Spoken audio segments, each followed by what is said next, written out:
देख रहे हैं वाराणसी लिंक मीडिया। लिए देखते हैं शहर की प्रमुख खबर। इंडियन इंडस्ट्रीज एसोसिएशन की ओर से नई सरकार के बजट का सजीव प्रसारण एवं परिचर्चा का हुआ आयोजन।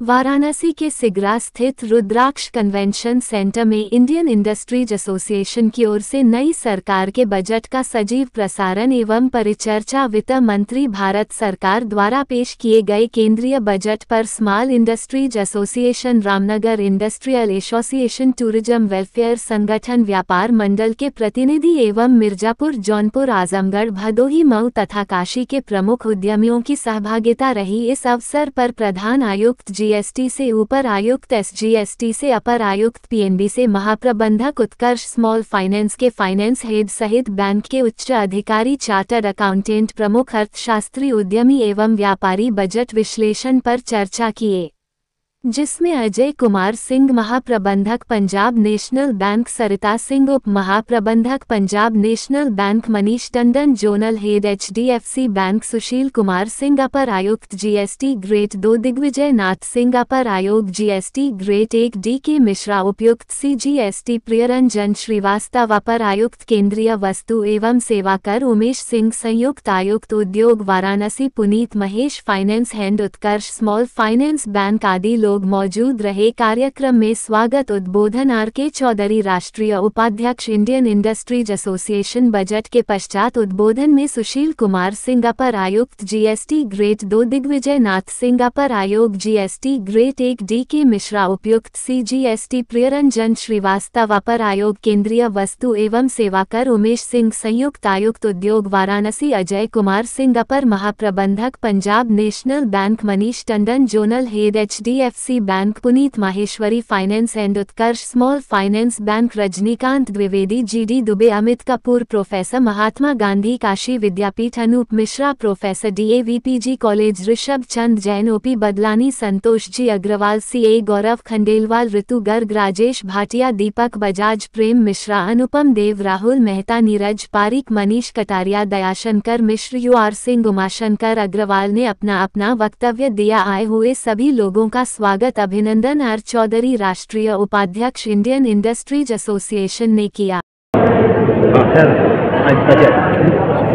चुनाव के बाद का 2024 चुनाव के बाद का पहला बजट है, क्या है? देखिए, बजट बहुत संतुलित और विकासोन्मुख बजट रहा है। आज का सारे सेक्टर का माननीय वित्त मंत्री ने ध्यान रखा है, विशेष रूप से एमएसएमई में, आज एम्प्लॉयमेंट जनरेशन में और स्किल्ड एम्प्लॉयमेंट के लिए भी उन्होंने पूरी व्यवस्था की है।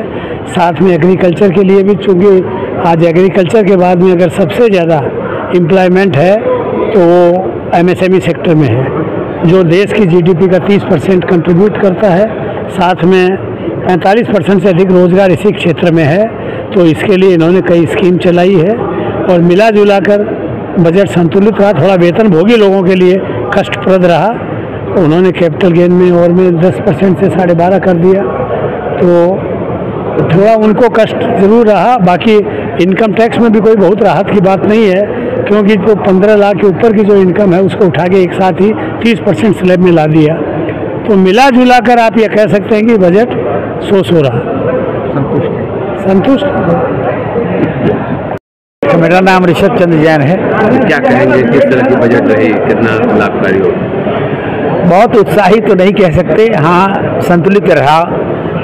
संतुलित इस बात के लिए कहा जा सकता है कि विकसित भारत के जो स्वप्न हैं उनको देखते हुए इंफ्रास्ट्रक्चर के क्षेत्र में सरकार ने ध्यान दिया है। इस बार भी पहले की तरह रोड के बारे में, रेलवेज के बारे में, सभी जो इंफ्रास्ट्रक्चर है, मुझे लगता है कि इंफ्रास्ट्रक्चर अगर इम्प्रूव होगा तो देश तो तरक्की करेगा।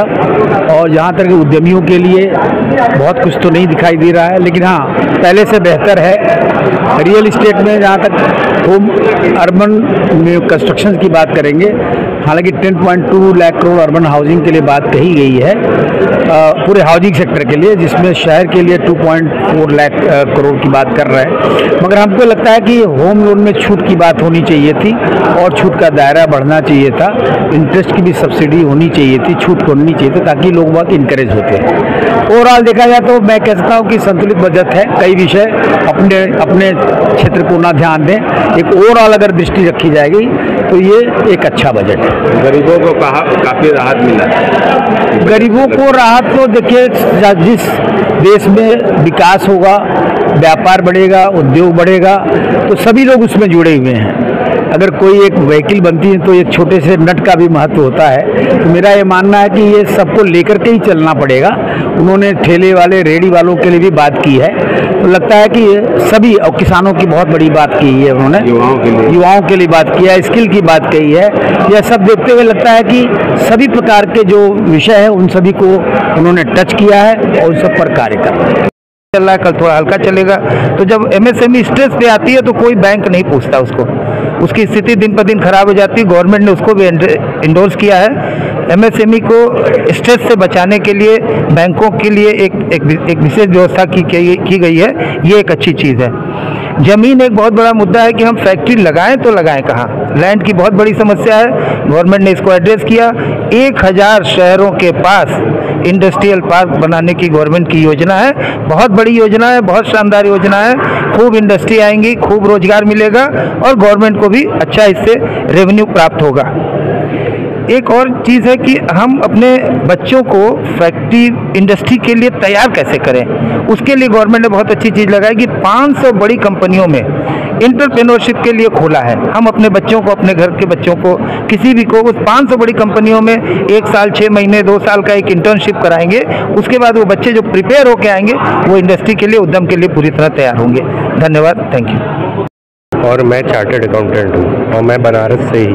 आज जिस तरह से बजट आया है, क्या इस पर आपकी प्रतिक्रिया है? देखिए, जो ये बजट आया है वो देखने में इतना अट्रैक्टिव नहीं लग रहा होगा, लेकिन ये बजट लॉन्ग टर्म बजट है और ये मोदी जी की कल्पना है कि आगे भारत को कैसे विकसित किया जाए। अब चूंकि आपने देखा कि 400 सीट बीजेपी नहीं ली, इसमें कुछ मिली जुली भी बजट में है। जैसे बीजेपी के लिए, बिहार के लिए आपके नीतीश कुमार जी ने कुछ काफ़ी उसमें एलोकेशन हुआ है। बाकी आपका साउथ में भी एलोकेशन हुआ है। तो वो हमारा मानना था कि ये होना ही होना है। लेकिन फिर भी जो बजट आप देखेंगे कि इसमें महिलाओं के लिए इसमें एजुकेशन लोन दी गई है, जिससे स्टूडेंट आगे बढ़ेंगे। इसमें आपकी स्किल के लिए बात हुई है, जो लोगों को ट्रेनिंग दी जाएगी जिससे हमें इंडस्ट्री में स्किलफुल लोग मिलेंगे। और एमएसएमई में अब 100 करोड़ तक का लोन आपको बिना सिक्योरिटी का मैन्युफैक्चरिंग यूनिट को मिल जाएगा। एक इन्होंने और अच्छा किया है कि अब जो यूनिट सिक यूनिट हो जाती है या स्ट्रेस में हो जाती है, जो एसएमए में आ जाती है, अब उनको भी बैंक सपोर्ट करेगा। पहले उनका सिविल देख के उसको कोई सपोर्ट नहीं करता था, लेकिन अब ये जो स्टेप है वो बहुत ही अच्छा स्टेप है, क्योंकि जो जेन्युइन कंपनी है, जो जेन्युइन इंस्टीट्यूशन है, वो इससे आगे बढ़ेंगे। बाकी आगे जो टैक्स स्लैब में है वो थोड़े बहुत माइनर चेंज लाए गए हैं, जिससे लोगों को थोड़ा सा रिलैक्सेशन है। सैलरी वालों की स्टैंडर्ड डिडक्शन 50,000 से 75,000 कर दी गई है, जो एक अच्छा स्टेप है लोगों के लिए। लोग तो चाहते हैं कि और ज़्यादा हो, लेकिन फिर भी कुछ ना कुछ हर लोगों के लिए इस वर्क में दिया गया है। Director Uday auto sales private limited, Varanasi. क्या कहेंगे किस तरह की बजट को अगर लॉन्ग टर्म में देखा जाए तो बजट बहुत अच्छा है, चाहे वो हमारे किसानों के लिए हो या इंडस्ट्रीज में जो मैन पावर को स्किल करने का है, एंड टूरिज्म को प्रोत्साहित करने का है, या रिसर्च एंड डेवलपमेंट के लिए हमें एज ए कंट्री अगर compete करना है वर्ल्ड से तो R&D पे ज़्यादा फोकस होना चाहिए, और सरकार का ये बहुत ही अच्छा कदम है।